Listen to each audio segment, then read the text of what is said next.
What is going on, everybody? My Wi-Fi is absolutely bonkers right now, and it's giving me so much trouble with my computer. So we're just going on the fly here and getting this puppy done through the phone because, look, I'm not going to be able to sleep at night thinking about what we just saw with this Phillies baseball team. They don't know how to lose. Sandy in the eighth inning gets annihilated. It starts with Gene Segura, Bryson Stott. I'm watching Kyle Schwarber go first to third, and this was amazing. The big fella hustling. It's unfortunate that Marsh got doubled up the way that he did after actually providing a nice how do you do up the middle when you were wondering, okay, what's happening with this bunt? Is the bunt going to be beneficial? Oh, what's that? He somehow singles up the middle. This game is crazy, okay? And especially when Bellotti goes out there, and I'm not screaming at him or secretly upset with him or anything,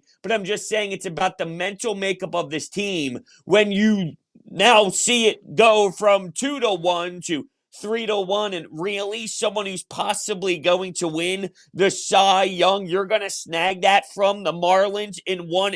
Yeah, you are. Now, I don't know what they were doing managerial wise, even keeping him in the game that long. Maybe the argument you could make is what's better? What do the Marlins have internally and on that team that you feel better than giving Sandy the longest leash in the world? And I looked up the last few games against him, and actually all the games prior to this one, and the Marlins when Sandy pitched. April 14th, the Marlins won 4-3. June 13th, the Phillies won 3-2, and July 15th, they won 2-1.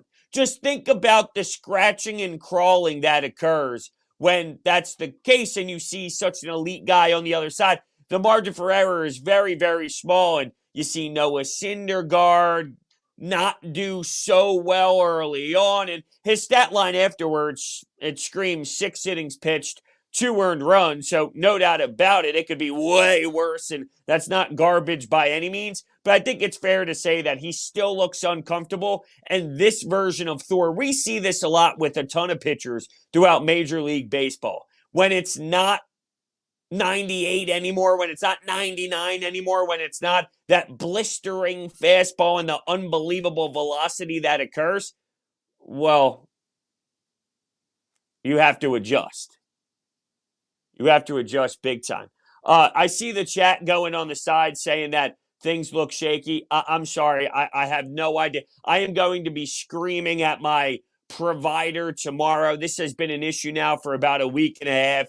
It's causing me trauma. So if it's unwatchable, I apologize. I'm just trying my very best to get this conversation out there. And if it's something that I have to do later on and somewhat redo it because it's just that awful, well, then so be it. That's just what we're going to have to do. But this stinks. And what also doesn't stink, how's that for a transition, is this defense. Nick Castellanos out in right field. He's running down the baseball in right field.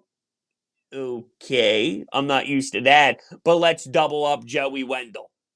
Bryson Stott, as he's basically gliding to his left when he's sliding so smooth, gets up and makes a great play at first base.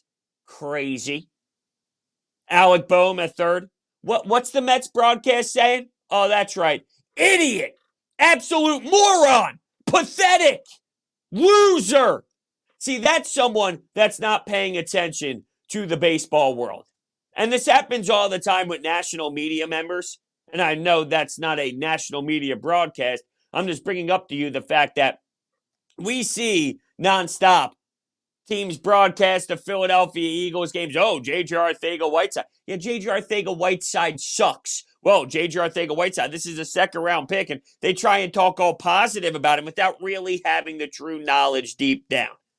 Well, Keith, you're not paying attention. You're not paying attention to this trash. Sorry. You're trash. You're trash. I didn't talk about yesterday's win. I thought yesterday's win was extremely impressive too. When I say that, I'm talking about the game one win. And I'm sorry if I'm a little bit looking around and kind of having my eyeballs looking in all sorts of different directions with this camera, but I just want to kind of get a full on taste of how this broadcast is going due to unfortunate circumstances in the chat room. So, can I get a little bit of knowledge from everybody in the chat on if it's even worth continuing? Because I can't tell if this is good or bad at all, but there does seem to be a ton of people watching. So, I guess it means it's at least doable, or else, I don't know. Maybe it's, I don't know. I don't know. I'm getting sidetracked and I don't like it. Yesterday, game one is something that's important to me. I didn't get to watch it full time and live because I was at the Kendrick Lamar concert with Baby Keem at the Wells Fargo Center, and there were also those rain delays. It was weird. It was awkward. It was stop and start, stop and start. So it's another form of adversity that this team had to handle. Not only that, there was a sequence when Zach Wheeler was on the mound, and it was the third inning. They're up 1-0 because they took advantage of the Marlins miscue out in the outfield. So Zach Wheeler, 1-0 lead, third inning, men on second and third with one out. He gets out of the jam. And if you're not going to make Zach Wheeler pay, maybe because of some issues with your own team and making your own sort of mistake, you can't give Zach Wheeler multiple chances to get out of a situation. Like, you're giving him an easier way of getting out of an inning, not allowing a run. And that's what this team does right now. They see that we're fucking phenomenal. I mean, let's be realistic. That's what they're saying to themselves when they are in that clubhouse and when they are preparing for the next night for another 9-inning affair. They look in the mirror and they all understand that if we continue to play this game, Bryson Stott, Alec Boehm, left side of the infield, making a major impact and stellar, I mean absolutely stellar defensive plays to the point where you want to collapse and all because you just can't register how Alec Boehm flipped the switch and is that sensational on that side of the diamond. It's consistent stealing hits from multiple batters throughout a week. It doesn't make any sense, but give it to me. Rhys Hoskins makes a great grab with his glove at first base, gets a force out at second. I saw a nice double play in there, too, with this team. Noah Syndergaard going over to first base. How did this all happen? I don't have the answer for you. We had Jason Stark on the best show ever today, and we were talking about all sorts of things. Bryce Harper's timeline, and maybe we'll get to that in another day. I don't know if today's the day to talk about how worried I am that he's hitting baseballs off the tee, and it's the most obvious thing in the world that he's going to need Tommy John surgery, which is going to be crucial to his offseason, and that's not the easiest thing in the world to recover from. Not that I think he won't recover from it, but it is a lot. It is toxic. And the pins and removing the pins, and is it going as smoothly as well? I'm sorry. Today's not the day for that. But we touched on a lot. And one was JT Realmuto and the way that he's bouncing back significantly. And I asked him the question, is this more of a back of the baseball card type of switch? Or is there something else? And there was a lot of credit being thrown around in multiple different ways. Jason Stark specifically, and also Ricky Bottalico brought up that Toronto thing. Well, my first acknowledgement was I despised the way that he handled things, but I thought that he bottled up the fuel of the fans' frustration and it ate him alive to the point where there was a clear mental change. They look at the possible time off with less about reacting to what the fans and the people were saying and backtracking on some of his comments, but more about the approach of getting some rest and just mentally taking a step away. I don't know if just a couple of days can make you go from how awful he was playing to this. Some of the numbers that we were hearing was Aaron Judge level with how hard the ball is leaving his bat, with the power that's occurring and the speed with the exit velocity and all sorts of bombs being nuked. This is historic pace level stuff. So is it more back of the baseball? Is it more things mechanically were changing? Confidence was shifting? You don't go from bum to historic level stuff. That's why you think it's just the nature of baseball evening itself out. But this is a team right now. Think about how far we have come. You want to talk about Kyle Schwarber's early stages where every single second in 1 month it's home run, home run, home run, home run. And think about the energy that this guy played with today. The fans getting the fans into it. The first, the third, the fist pumping, the screaming. Winner. October baseball knows the biggest moments, knows how to shine, knows how to come up clutch, filled a huge hole in the leadoff position. There's so many fantastic things I could say about Kyle Schwarber. But it's damn electric thinking about how he carried the team at one point. Bohm carried the team in July. Rhys Hoskins, 6 RBI, multi-home run games. We remember that unreal life and that unreal run that he gave us. Now we're getting the JT show. Oh, by the way, I'll tell you for free that if you dive through all these numbers from the bullpen, Connor Brogdon since returning, Brad Hand's numbers, David Robertson allowing how many runs in all of his saves prior to getting the nod, and even here in Philadelphia while doing an excellent job. Seranthony Dominguez's night to close, don't worry about it. Here's triple digits. Hold on a second. We're molding a crew that is all believing in one another. And truth be told, you should be afraid. These teams now looking around, we're getting responses from Mets fans that's claiming, I'm not as worried about seeing the Atlanta Braves as I am the Phillies. This team is, oh shit, we got to play them. Oh, damn it, they're up on our schedule. This weekend's going to be so damn fun. I can't wait. And by the way, I don't want to look too far ahead because we have some, a real game before that all happens tomorrow afternoon, Thursday afternoon, to seal the deal. Never die attitude. Doesn't matter what happens. Think about it, though, really. With Sandy pitching, and Bilotti allows that other run, now it's a 2-run game. Didn't it feel like the lead exploded to 6? Didn't it feel like it went to an 8-run game? And then little by little, dinky, Gene Segura, dinky down the left field line. Bryson Stott, I love this kid. I absolutely love his playing style. Did you see the way it was calm, the presence on that diving ground ball up the middle of the infield, and the way he just popped up so nonchalantly to make the play over at first base? You could plug him at second. You could plug him at short. And by the way, speaking of second base, all I'm saying is when Trey Turner comes here next year and they move on from Gene Segura, it's the easiest transition in the world. Boom, Trey Turner, Bryson Stott. I'm just spitballing. Let me enjoy it. Because guess what, damn it? I think it's actually real and it's going to happen. But I digress. Just like with the Bryce Harper convo, maybe right now is not the time to specifically kind of dive into that one. But that's going to be crazy. Rob Thompson, the man, the myth, the legend. The guy whose presence just speaks high volume. You could smell it in the air. You could see the way this fan base is all in.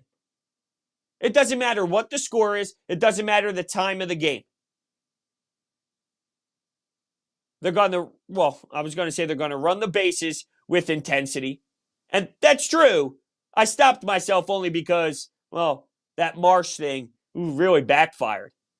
And that really could have changed the entire game. After Marsh hit the single up the middle, and you just kind of see how it all snowballs, you see the double play where Reese's bat breaks. I don't know if he just froze for too long, if he thought the bat, maybe there was some deceptiveness going on where it was deceptive with the bat, and was it going over his head, was it not? And that somewhat stuck made him stay, or if he just was too slow recovering. But also keep in mind, pickoff over at first base.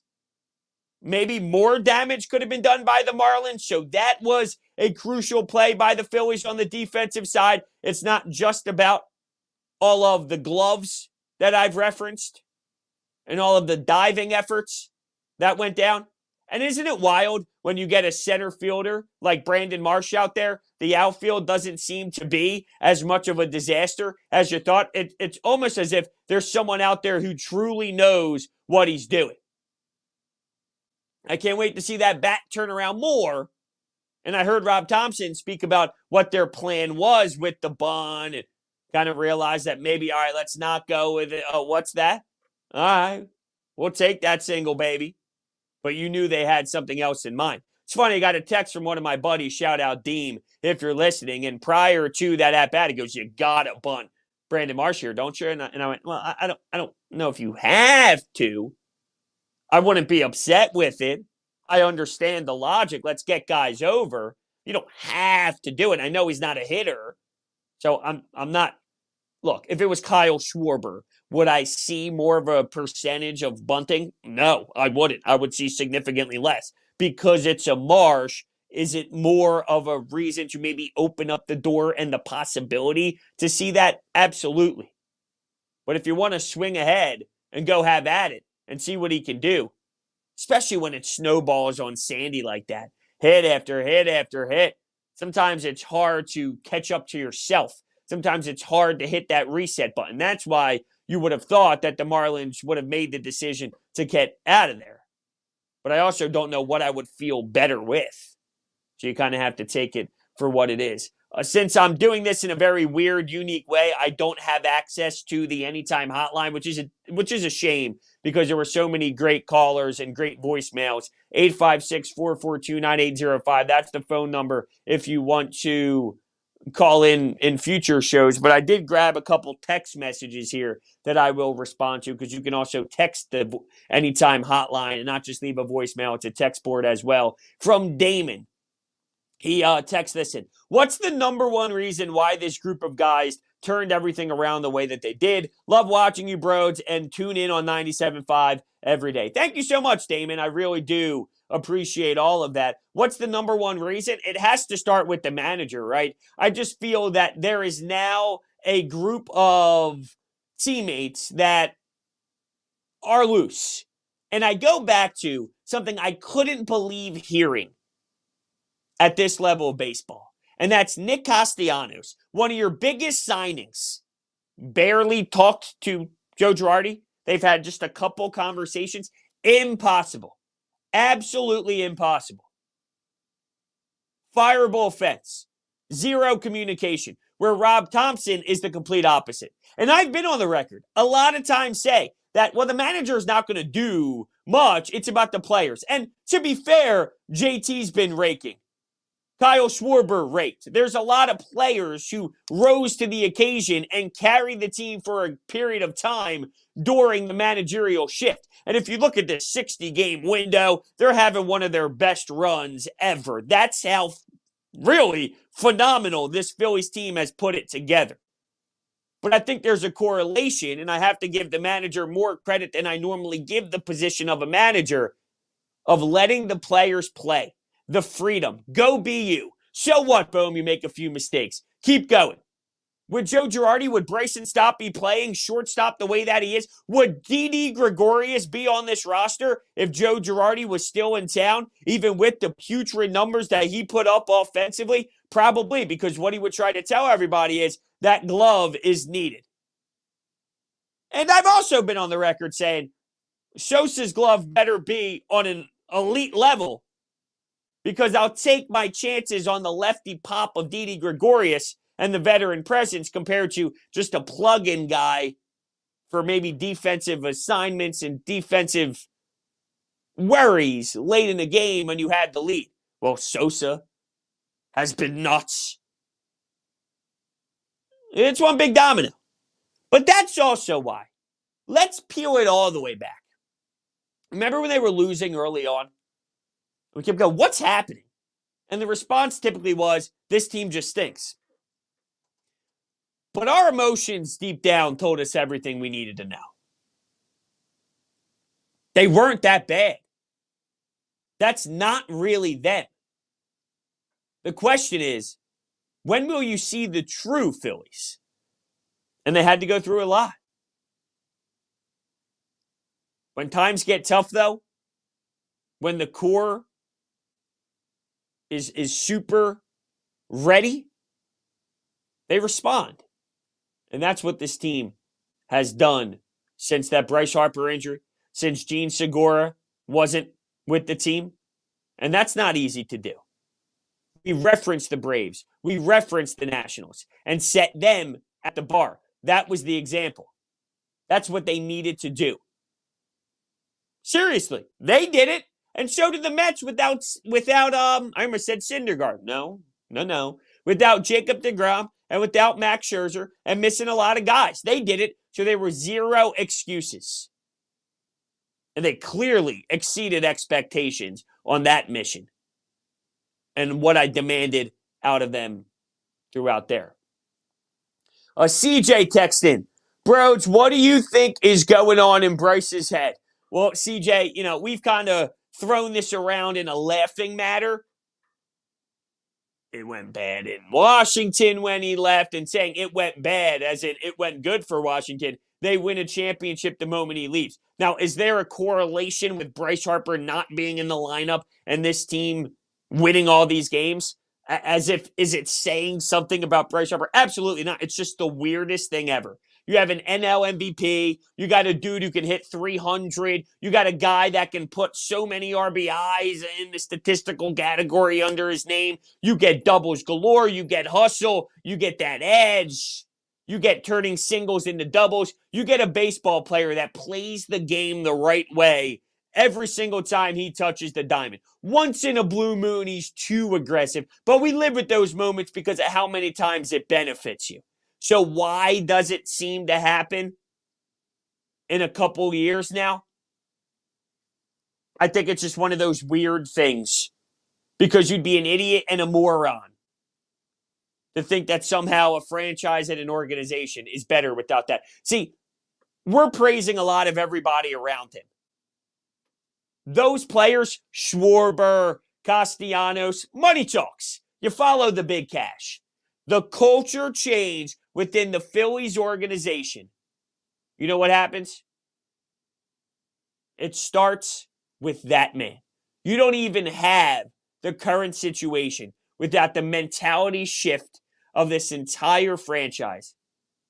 You're in a different mode. You attack when you sign that big ticket. When you win the Bryce Harper sweepstakes. So what's going through his mind to kind of summarize CJ's question? I don't know. If I was a mind reader, that would be incredible and very interesting. I think he's probably just chopping at the bit here to return.